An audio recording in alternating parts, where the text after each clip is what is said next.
The island is here in WWE 2K25, and regardless of if you like it or not, it's here to stay, most likely. So get yourself ahead of the game and watch this video on how to have the best build for online matches. This build is cheese, man. I'm not even gonna lie about it. It's cheese. You can't beat it.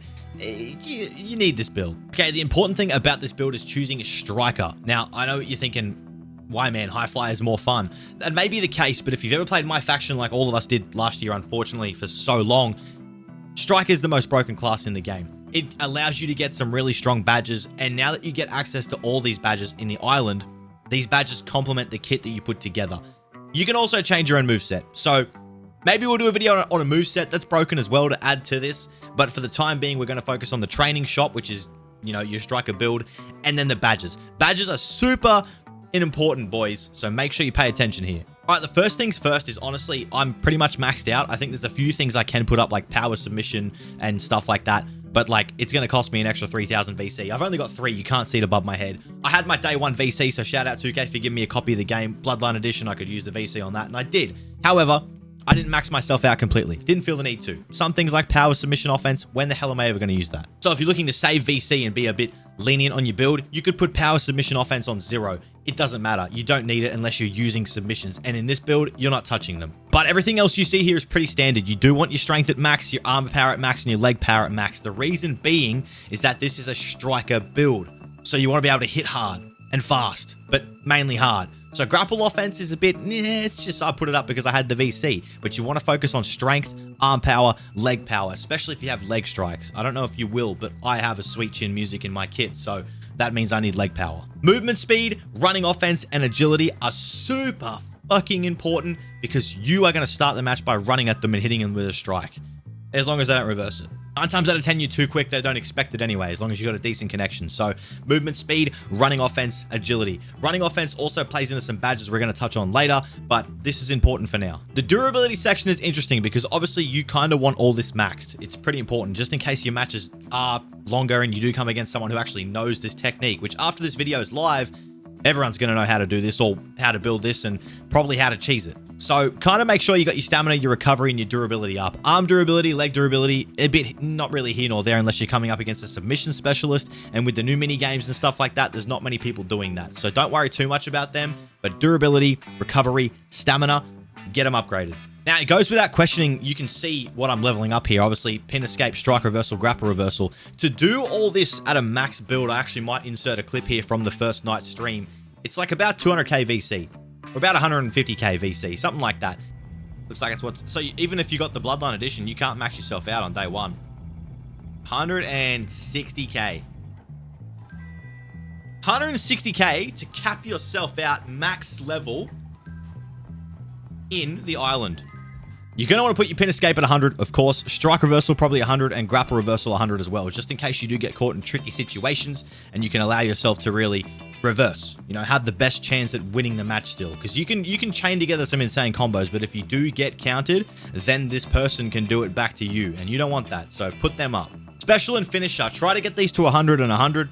It doesn't matter that much because it just means the damage they do. I think it might also mean how quickly you get them, but I don't think it matters that much. So 100 if you can. If you can't, that's fine too. You can just put them on a base stat around 75 somewhere, 80ish maybe, that's fine too. Now here, I'm going to tell you how this all goes together with the badges, because you're thinking it's not as in-depth as NBA, and that is true for this iteration of the game. However, the badges make this build come alive. Let's get into it. Now, in order to actually get all 4 badge slots, you have to grind yourself to Battle Pass 50 or Level 50, whatever it is and you want to call this, in the free Battle Pass. It's not that hard to do, however, for the time being, I've done all the PvE events of Chapter 1. Chapter 2 probably launches with the launch of the game tomorrow night, and I'd assume I should be able to get the rest of the Battle Pass done. I'm at like level 14. It's not terrible. I've only played like 2 online matches too, so it is what it is. But listen to me here. I'm going to run you through the best badges you want for this build. I cannot be certain that once you hit level 50, you can rebirth like you can in NBA, where the next character you create is level 50 also. First badge, most important badge, is Sting Like a Bee. This increases your light and heavy attack damage. The reason that's important is because that's what you're throwing. You're throwing square, square, X, square, square, square. You're throwing square, X, circle, square, circle. You're throwing light and heavy attacks. The reason you're throwing those attacks is the second badge here, to get a stun. When they're stunned, they can't counter anything. And that's when you can really start abusing this. Once they're stunned, you can just keep spamming light attacks or whatever move you want to do. But how do you get that? After Sting Like a Bee, your second badge is going to be... There we go. My camera's not in the way this time. The reason you want heavy-handed as badge 2, if you end a combo with a heavy attack, it'll stun your opponent more easily. Now, what that means is you can probably do 2 combos, sometimes even 1 combo and then just a light attack, and they're stunned. And that's when you start to put things together here, right? Because you're already doing more damage with your light and heavy attacks, and now you're stunning them easier. Once they're stunned, you go on to badge 3, which I've already got here, and that is Merciless Opportunist, which is you increase the damage dealt to stunned opponents. They're pretty easy to level up to. I have to win 15 matches and get an opponent with yellow head damage, and that's 100 times, so that might take a while, but you don't want this to be day 1. However, Merciless Opportunist, badge 3, because you will increase the damage dealt to stunned opponents. So you're already doing more damage with light and heavy attacks. You're already stunning easier with a heavy combo. Pretty much 1 combo stuns. You then hit them with another light attack, and then they're stunned, and then you have increased damage to stunned opponents. What can they do? These matches go 30, 45 seconds, sometimes maybe a minute, a little bit longer.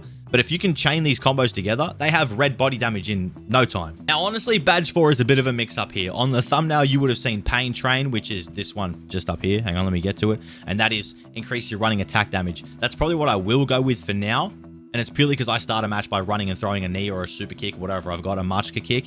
But you could probably throw on swiftness if you want to be quicker. Or you could go with what I think is probably better, which is locomotion. I probably will add this when I get to badge 4 because I think it's just necessary, which is decrease the stamina drain from throwing strikes and running. Running probably doesn't matter too much because once you run in and close that gap, that's fine. But decrease the stamina drain from throwing strikes is obviously pretty important and synergizes well with this set of badges for this build, this striker build. Because once you put them to sleep, the little night-night, they ain't got nothing they can do. Lads, this is the play. I think this is the fucking future. I'm not going to lie to you. This might be the best build to ever happen on WWE 2K25 Island mode. I'm just saying. We're going to cook up a few of these this year because this is my bread and butter. However, this build, it might be the day 1 build, man. This might be the best build. I ain't going to lie to you. I want you to comment down below what build you're rocking or what you think you're going to rock. Are you going to do something similar to me on the island? Because it's about to go live globally, which means everyone's going to have the game, which means these servers are going to start flooding with newbies who maybe don't know what they're doing, or absolute diehards who have played NBA 2K for 10 years and know how to put a build together. So where are you going with this? What are you doing with this? I will mention it. I will mention paybacks because when it does come down to it, you will need a payback.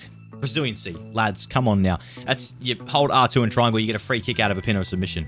Pretty handy if you have no limbs. I guess if you can't go resiliency, which a lot of people can't, I mean I can't right now, you're probably going to want to go rage, which is just hold R2 and triangle. It fills your special meter up and you get your signature / special meter. You get your finisher stock. So that's pretty handy, especially if you are playing that striker build. Your finishing move is a strike.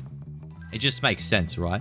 Of course, we might have to do a part 2 to give you guys the moves, the move set. That's super cheese. You can't counter it, but you can go through and do all your moves yourself and really put together what you like. I'm going to need y'all to comment and like and share this video to make sure this build gets out there to everyone. And I'll come back and cook you up another one for week 2 of the game, right? I promise, I promise. We might do a different one. We might do a giant build or a high flyer build or something. In fact, comment it down below and let me know what build you want to see next or what build you want me to make for your style of gameplay. Because I can do it for you. I got you, boys. I appreciate you and all the love on the channel recently, and I'll see you in the next video. Good luck in the island. Game goes global. I'm excited.